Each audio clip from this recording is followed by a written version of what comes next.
in the attic if we have to, guys. We came quick. Love y'all. Hey guys, I'm in Western North Carolina, and we're working on day 6, and we still have rescue choppers flying overhead.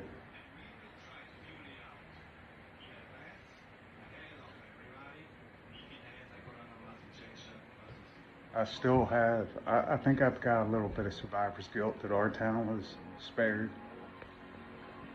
But, we need the help. The whole town was wiped out. And I'm talking about everybody was killed. Okay, the fucking media is lying to you. And we need the help. And we need it bad.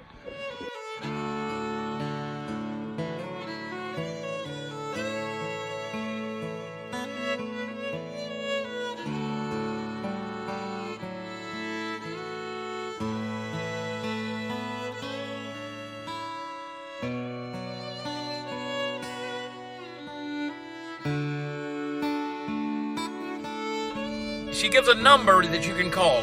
FEMA put this woman in front of a camera for 1 minute and 9 seconds telling you how you can apply to get assistance. You can call them, you can email them, you can apply online. I mean, how are we going to call them? North Carolina, Georgia, South Carolina, Tennessee, Kentucky, Florida, they're buried in mud.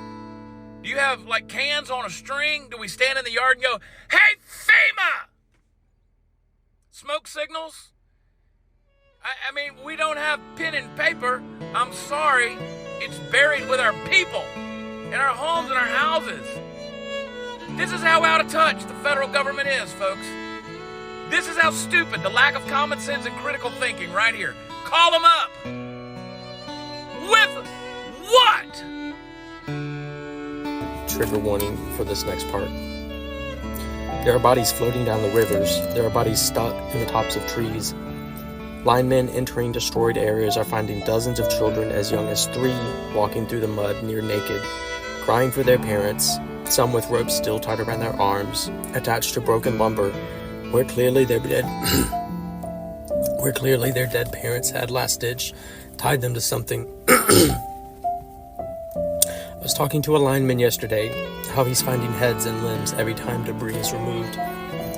Entire communities are gone. Just gone. Nothing to repair. And in some of the areas, just no one to even help anymore. Just bodies, with a stench increasing by the day. The death count will be in the thousands.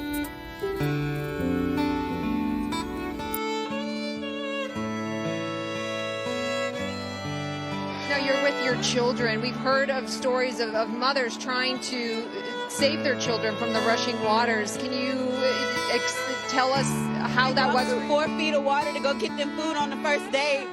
Yeah, that's a lot of But y'all sitting here, y'all trying to interview people during their worst times. Like, that's not the smartest thing to do. Like, people are really breaking down, and y'all sitting here with cameras and microphones trying to ask us what the is wrong with us.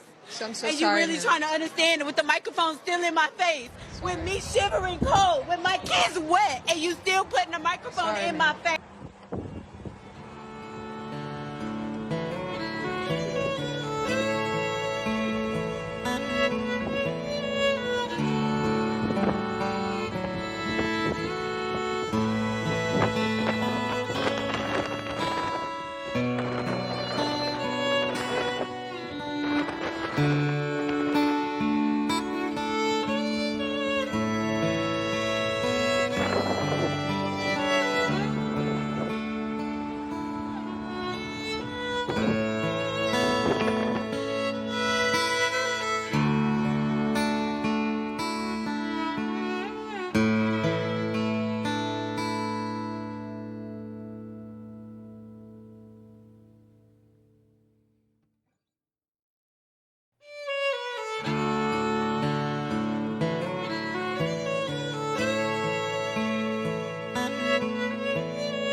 So I'm at the Newdale Fire Department. Here is what supplies they have so far. Absolutely nothing from the government. This is all volunteers, just personal donations. So this is where your money on the GoFundMe is going. But yeah, the government is not helping. This is just local people banding together and bringing supplies. So,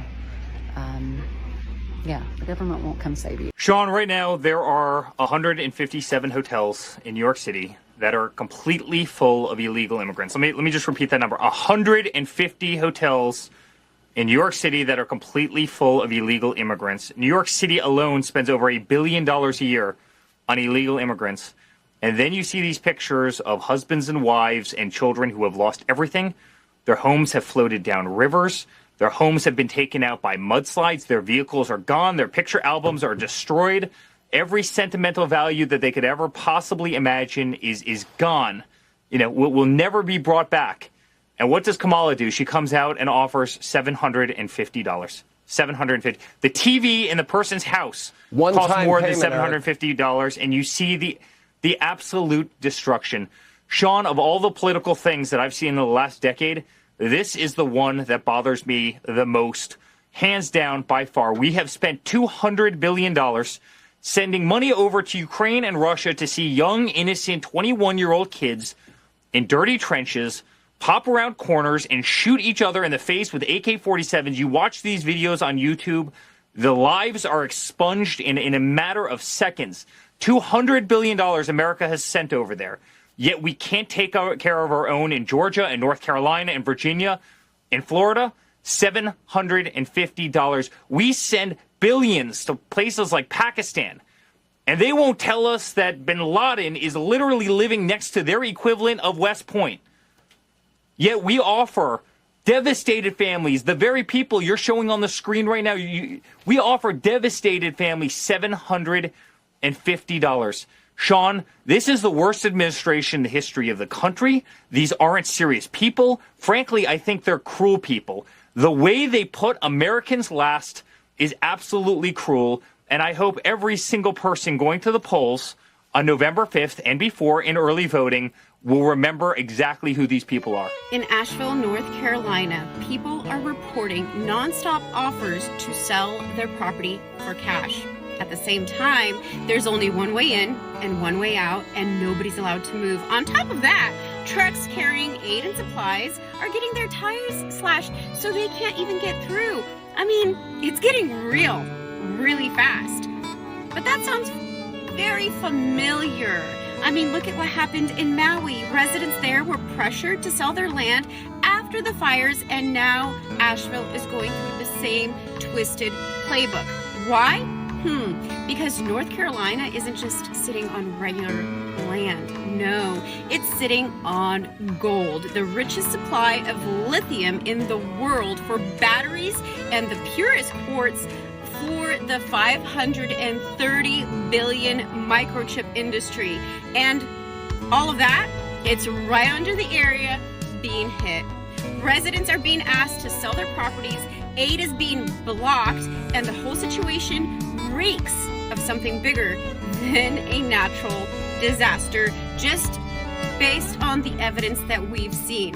And just like in Maui, people are caught in the middle of a mess that feels far too deliberate. I'm going to be asking the American people to continue to help fund the needs of these people.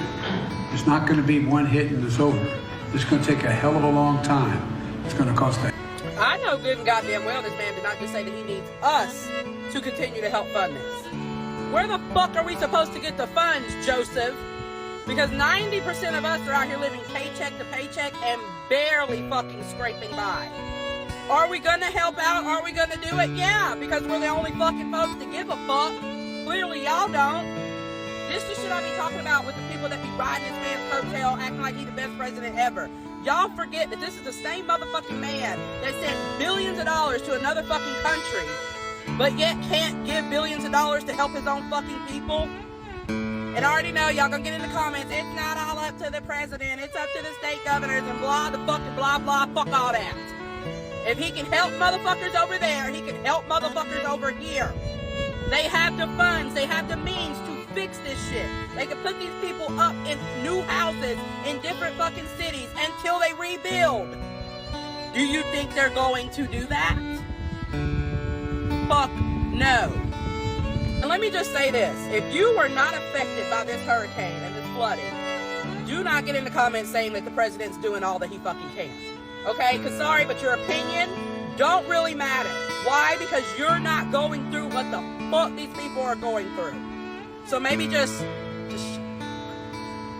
zip it. So our team, we were able to get a couple of our folks in there to do rescues, and that's when the TFR came crashing down, the total flight restriction. My team right now in Washington, D.C. has pulled all of the FAA statutes, and they are going through seeing if there are any laws currently on the books that prohibit this type of activity, or if it's just something that got pulled out of the rear end of the administration. We don't know. But in the short term, we are working to get the FAA and the Department of Transportation to, one, lift the flight restriction. Two, we want to provide Good Samaritan protections for people who are trying to fly in. I've heard that some pilots are being threatened that with their license being taken away. And you guys know me, you know how I feel about this kind of stuff. That's bullshit. And so for anyone, and I hope you tag them, please share them, please in the comments, tag people that you know are doing this. If you know of anyone, any group that is trying to deliver aid to North Carolina and they have been threatened by officials that their pilot's license is going to be taken away, you please let me know, because Lord help them when we finally get our hold of those folks.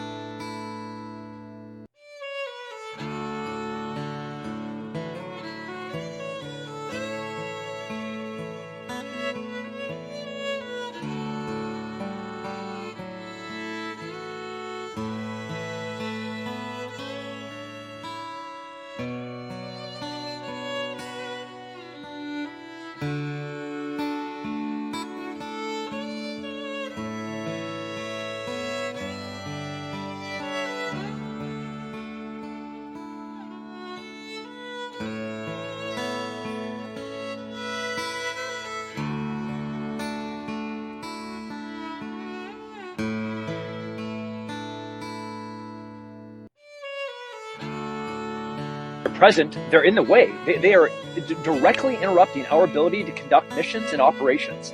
And I'm not going to disparage anybody, because we are trying to work within partner relationships, both government and non-government entities within state and federal and county. I went to put a couple of people into a hotel last night, and they have a security guard at the hotel. They said, "Oh, we're so sorry. The entire hotel has been booked for federal employees." And I was like, no, I have people that would just pull it out of a mountain that are living out in the hills, and there's not a place for me to put them because we have federal employees that are staying in the hotel. I slept in this white car last night. I smell like foot and death right now, as does every single person on our team. Not a single one of us slept. We got done maybe at 3 o'clock the moment the sun was up and we could fly helicopters again. We were back in the air and we have not stopped. And I was like on the fence about trying to get on this program or not. I want people to understand how incredible this organization is, Save Our Allies, and all the work that all of these volunteers are doing. But people, this is biblical level devastation. This is apocalyptic, the things that we see out there. Have you lost any family or friends? I lost one friend. His name was Keenan. His body was missing. Where he lived, he was homeless for a while, and then he boarded up alongside the river with another homeless person, and I would help him out when I could, and then they went missing, and then they found him. I'm sorry. How have you felt the response has been so far? It's too late. I mean, they took too long. It took them 5 days to get here, and I mean, it took 5 days for Biden to come here, and he didn't think we were worth coming down to see himself. He had to fly over on his way to Raleigh. It's disgraceful. I mean, they keep saying we the people. No, there is no we the people. It's them versus us. So they're not for us. It's all about them. They tell us what we need instead of instead of listening to us. Well, they're listening right now.